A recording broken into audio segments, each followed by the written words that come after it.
Oh, hello. Right, this. I had to pick up a summer job because ad revenue hasn't been doing good lately. I found this place in the paper called, Freddy Fazbear's Pizza. It's pretty good, pay's not great. This is my second night, and I've noticed a couple things that are a little too similar to Chuck E. Cheese. Like the ballroom. Or the show stage with the animatronic. Oh no.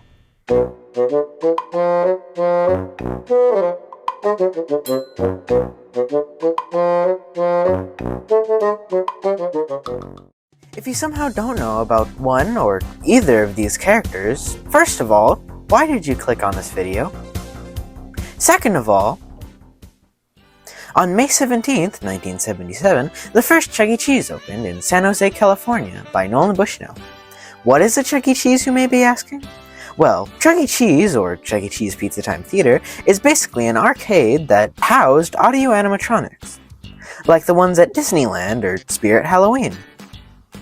Followed by large success, Robert Brock of the Brock Hotel Corporation signed a contract to open hundreds of Chuck E. Cheeses across North America. Sadly though, Robert Brock was unfaithful to Nolan and opened a restaurant called Showbiz Pizza with Aaron Fechter and his kooky audio animatronics. Showbiz Pizza is basically a copycat of Chuck E. Cheese. After many lawsuits and breaches of contract, in 1984, Chuck E. Cheese filed for Chapter 11 bankruptcy. After hearing about this, Showbiz Pizza merged with Chuck E. Cheese, creating Showbiz Pizza Time Incorporated. After concept unification, the mutilation of beloved characters, we basically have the Chuck E. Cheese we have today. Almost. Later, failing game developer Scott Cawthon just finished and published his brand new game, Chipper & Sons Lumber Company, in 2012, to disappointment. Critics even comparing the character models to those creepy animatronics at Showbiz Pizza or Chuck E. Cheese. Now, as anyone would do, Scott Cawthon, of course, gave up as a video game designer and worked at a Dollar General into his 80s. Just kidding. He instead made an animatronic bear empire. On August 8th, 2014, Scott Cawthon made a point-and-click horror game called Five Nights at Freddy's. There are many sequels and prequels to this game, but many of them use the same basic formula. You're working as a security guard at a Chuck E. Cheese copycat called Freddy Fazbear's Pizza, trying to survive the night from 5 to 10 possessed animatronics.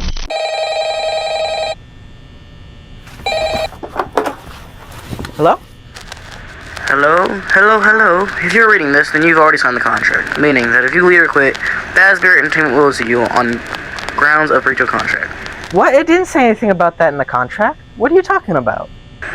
Ooh, sorry, this is a recording. You can't talk to ghosts, remember that now. Ghosts?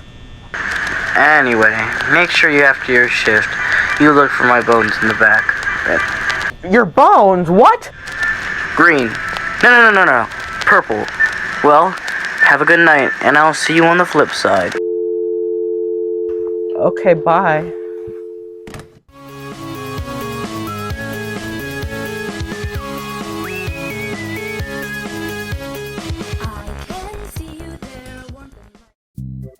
Probably the most obvious example of FNaF stealing stuff from Chuck E. Cheese are the animatronics. In the first FNaF game, the mechs that Freddy and the gang have are a little too similar to the Cyberamic mechs for it to be a coincidence. Now this next one's kind of a stretch, but in the 2004 Chuck E. Cheese magazine, which includes a comic book and funny jokes, there's some game tips for high scores. Now remember this art style. In the 2017 Five Nights at Freddy's book, The Freddy Files, the style is pretty familiar. This next example might just be a reference to Chuck E. Cheese and not stealing anything, but in the 9th FNaF game, Security Breach, there's a message about recycled pizza, which is referencing the rumor from a couple years ago about Chuck E. Cheese recycling pizza, which is not true. On a more serious note, the entire story of FNaF might be stolen from Chuck E. Cheese. If you read the disclaimer, you knew I was going to talk about this. In 1993, former employee Nathan Dunlap shot and killed 4 co-workers as revenge from being fired from the Silly Rat Cheese store. And the fact that people actively make the argument that this is just like FNaF. They stole this from the Freddy Fazbear game. No, they didn't. Real people died, and you're making jokes about the Robot Bear game. The biggest way FNaF literally stole from Chuck E. Cheese is the overall fame and fortune. Over its 11 years, as of today, Five Nights at Freddy's has grossed over $297 million worldwide. While, as I'm writing this script, Chuck E. Cheese is on the brink of its third bankruptcy. Now you might be thinking, whose fault is this?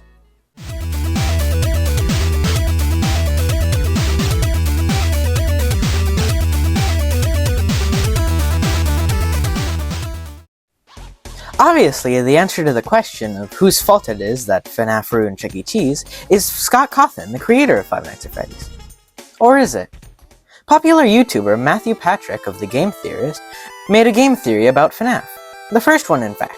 Well, in this video, MatPat talks about the 1993 Chuck E. Cheese shooting. You know, the one I just talked about? Now, this might be a contender for whose fault it is, but I don't think he's the main culprit. Another thing that has rat blood on their hands is Chuck E. Cheese creepypastas. I actually made a whole video about this a couple months ago, but don't watch it, it's bad. Now, Chuck E. Cheese creepypastas usually antagonize Chucky in the same way that they antagonize Freddy and his friends. But then again, Chuck E. Cheese creepypastas would probably exist without FNaF, so it's probably not this one either. Another thing that might have caused FNaF to ruin Chuck E. Cheese is the fan game Five Nights at Chuck E. Cheese's Rebooted. This game is a remake, or reboot, of the 2015 game Five Nights at Chuck E. Cheese's. Pay attention, this gets complicated. But because this game is from 2021, you might think that this has nothing to do with what we were talking about. But when will I be able to talk about this again? My brother just died.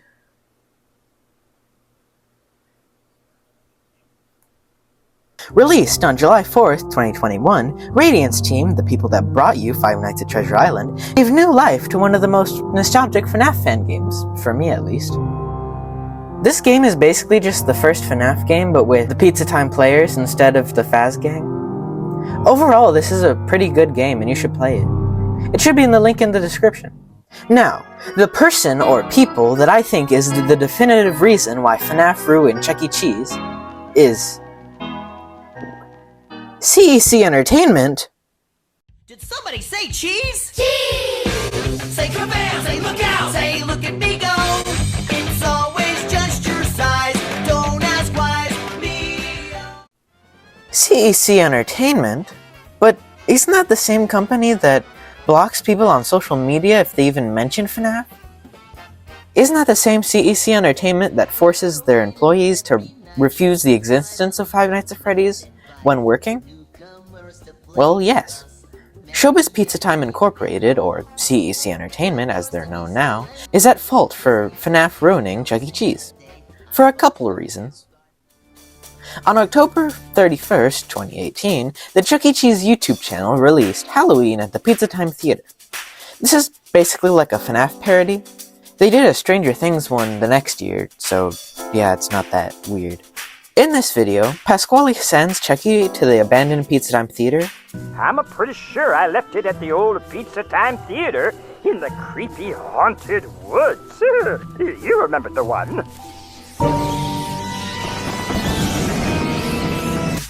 When he gets there, the security guard is named Fred, which might be a reference to Freddy Fazbear, but it might just be a coincidence, I'm not sure. Well, Fred shows Chucky where the recipe is, and then, unfortunately, Chucky gets attacked by the cabaret animatronic. But the animatronics only wanted to sing for him, so that's good. But then Chucky was like being mean to them, so they killed him. Pretty strange for a Halloween children's short. In October of 2023, the Five Nights of Fun promotion was in full swing from October 9th to October 13th. Now, just by looking at this, you can probably see how this is let's say, imitating the movie poster for the 2023 film Five Nights at Freddy's. The whole event is too silly for it not to be its own video, so I'll stop here for now, but I'll probably talk about this in the future. Now, probably the worst thing that CEC Entertainment has done about the whole FNaF thing were the 2.0 remodels from a couple years ago. Which is basically the equivalent of burning your house down because you saw one spider. If you somehow don't know what 2.0 is, in 2017, CEC Entertainment decided that all that free publicity from the Rockafire resurgence and FNaF was actually a bad thing, and instead of valuing their 40-year legacy, they decided to rip out and destroy almost every animatronic stage across America, truly making them just another pizza place.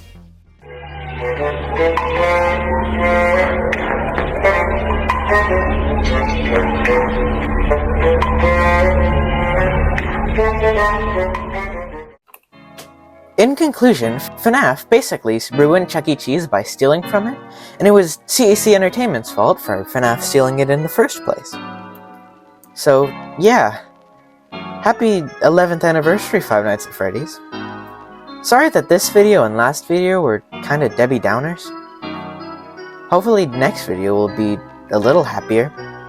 Speaking of next video, if you somehow enjoyed this video, please consider subscribing so you can see what I do next. Special thanks to Porkchop the Ninja and I Bump Into Doors for helping make this video and guest starring in it. As always, I don't currently know what time it is when you're watching this, so have a good evening, a good night, a good morning. Just have a good time, and...